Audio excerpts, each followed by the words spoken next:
Yeah, so yesterday I got a question if I had given up the project that I started uh, about 7-8 months ago. And the right answer is no. Here it is, the GS 1000 G 1981. And so why haven't I made any more videos? You have no idea, or probably a lot of you do, but I have to admit the time used to manufacture this bike has been crazy. If you're also gonna make videos, pictures and stories about the build, it's gonna make you crazy. At least in my world, no thanks.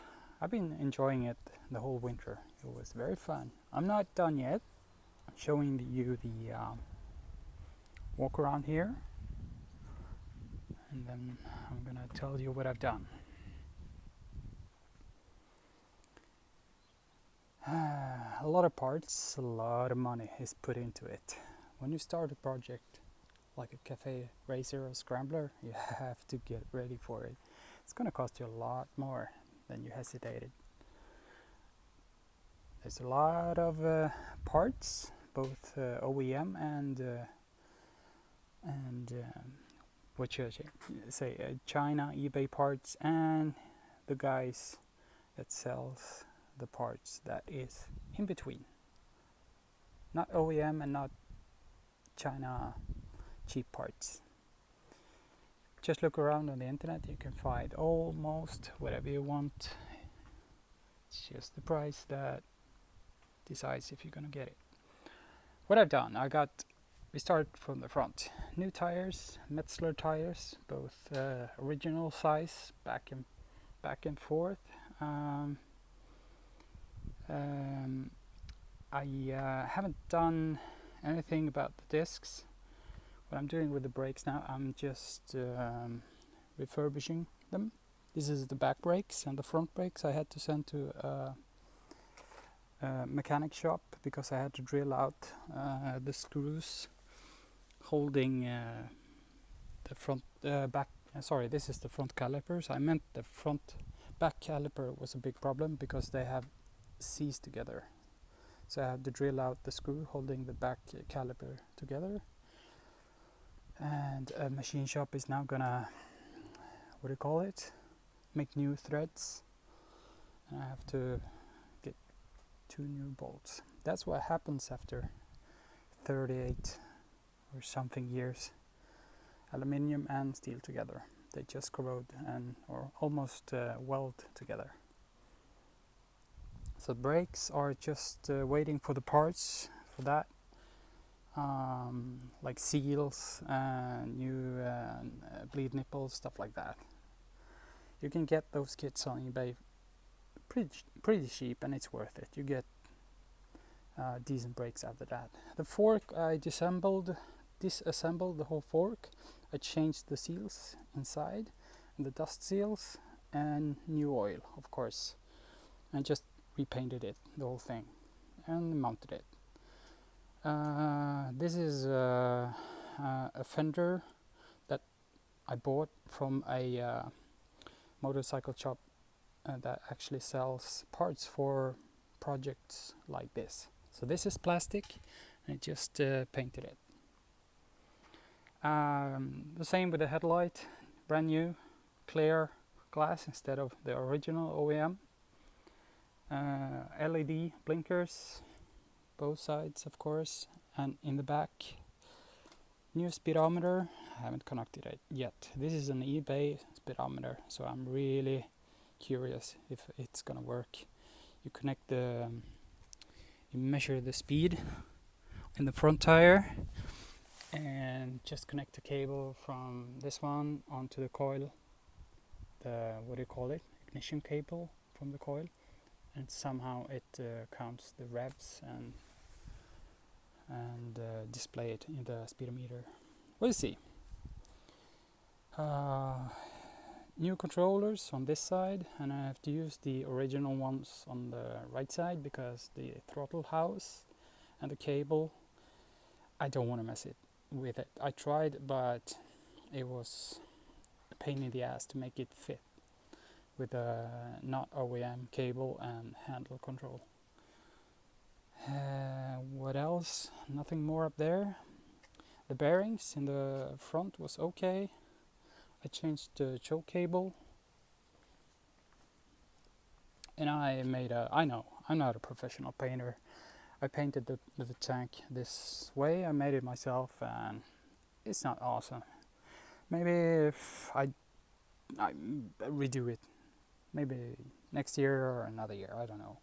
The engine, I took it apart completely, down to the crankshaft. The cylinder head off and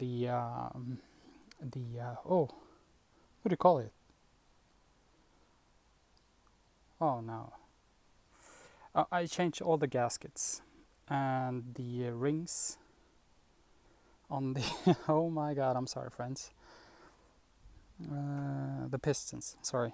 I changed all the rings on the pistons and I bored or a mechanic bored the cylinder heads. Not oversized, just to make them, you know, refurbished. Of course, the pods are not OEM, and I rejetted or the carburetors, and I put the needle up one notch. So it's gonna get more air, of course, with these filters, and it needs more fuel that way.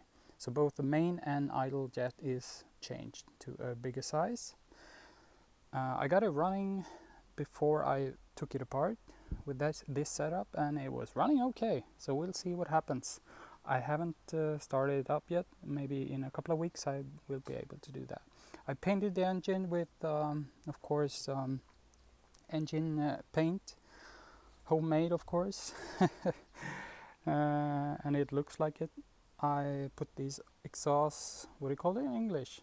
Bandage on it, mostly for the looks. You know how it works on these cafe races, scramblers. New coils. The what do you call it? It's a famous brand. They produce 3 amp hours. Dynacoil. Sorry, Dynacoil with new wires, spark plugs, and caps.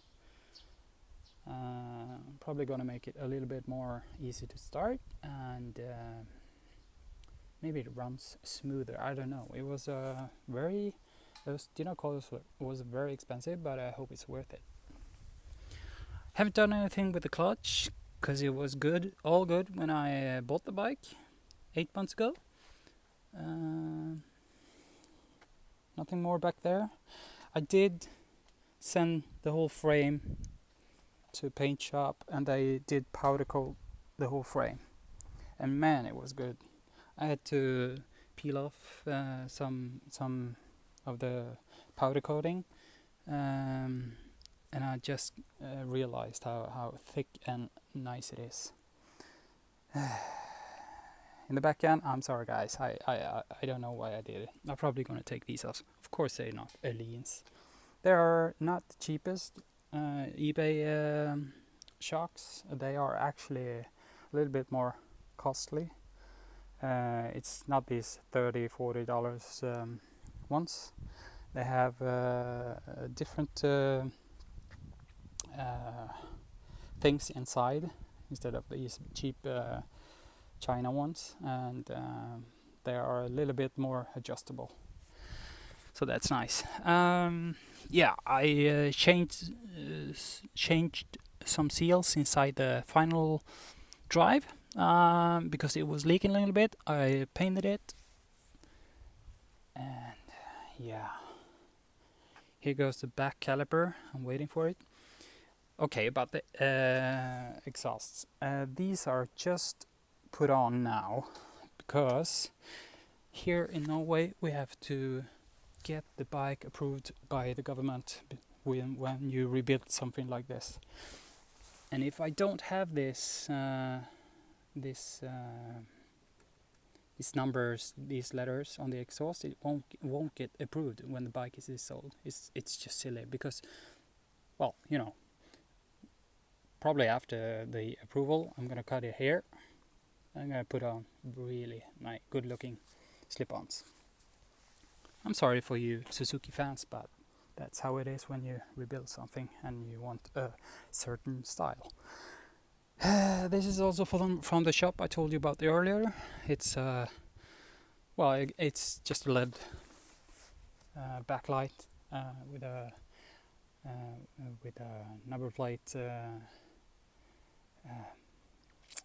I can put the number plate on there, and it also has lighting that is acquired to be legal.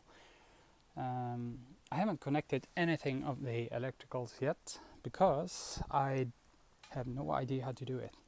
I'm gonna send the bike away to a local shop that's gonna do all the electricals. Oh, the seat is also from that shop that we talked about earlier. And this is the box. This is the project I'm doing right now. Building a box under the seat for the really nice battery. This is so light, but it's so powerful. It delivers 290 cold start amperes. It was insanely expensive, but it's nice to have a very good quality battery. It's almost like a heart on every engine. This is the solenoid, and here we have the electronic ignition box. Trying to fit everything in there will be hard because I also need these guys. This is probably going. It's actually I put some really. I paid a lot for this. This is a MOSFET, the top quality regulator you can get on the internet today. It's a big. I don't remember the part number, but you know, you guys who's building which one this is. I'm gonna put this under because, of course, it needs cooling. It's gonna go under there or that way.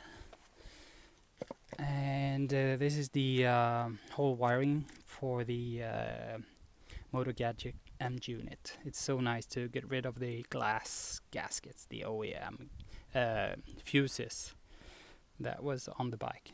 So electrical system is gonna have a whole new setup. That's why I don't want to mess with it because yeah, I have to get the bike approved and everything has to work. Last part is the plastic fender. Haven't started with that project. That's gonna be probably one of the last things I do. The box is gonna of course get higher than that. It's just put there for the video. Okay guys, I have nothing more to say. If there is any questions, just ask me in the section below.